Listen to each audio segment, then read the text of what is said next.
Hi ಎಲ್ರಿಗೂ ನಮಸ್ಕಾರ. ಒಂದು ಗೇಮ್ ಮಾಡೋಣ ಅಂತ ಮಾಡ್ಕೊಂಡಿದ್ದೀವಿ ತುಂಬ ದಿನಗಳ ನಂತರ. ಸೊ ಈ ಗೇಮ್ನ ರೂಲ್ಸ್ ಇಷ್ಟೇ. ನಾನು ಇವಳು ಕಣ್ಮುಚ್ಕೊಂಡಾಗ ನಾನೊಂದು ಪಾಯ್ಸನ್ ಕ್ಯಾಂಡಿನ ಚೂಸ್ ಮಾಡ್ತೀನಿ. ನಾನು ಕಣ್ಮುಚ್ಕೊಂಡಾಗ ಇವಳು ಒಂದು ಪಾಯ್ಸನ್ ಕ್ಯಾಂಡಿನ ಚೂಸ್ ಮಾಡ್ತಾಳೆ. ಇದರಲ್ಲಿ ನಾನು ಚಾಯ್ಸ್ ಮಾಡಿರೋ ಪಾಯ್ಸನ್ ಕ್ಯಾಂಡಿ ಇವಳು ಫಸ್ಟ್ ತಿಂದ ಇವಳು ಔಟು, ನಾನು ಫಸ್ಟ್ ತಿಂದರೆ ನಾನು ಔಟು. ನೋಡೋಣ ಯಾರು ಫಸ್ಟ್ ತಿಂತಾರೆ ಪಾಯ್ಸನ್ ಕ್ಯಾಂಡಿನ ಅಂತ. ಓಕೆ, ಕಣ್ಮುಚ್ಕೋಬೇಕಾ?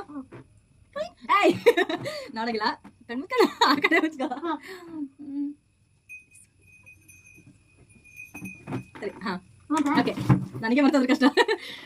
ನೀನು ಈಗ ನೀನು ಚೂಸ್ ಮಾಡು. ನೀನು ಕರೆಕ್ಟ್ ತಿರ್ಕ ನೋಡ್ಬಾರ್ದು. ಇಲ್ಲ, ಓಕೆ, ನೋಡಲ್ಲ.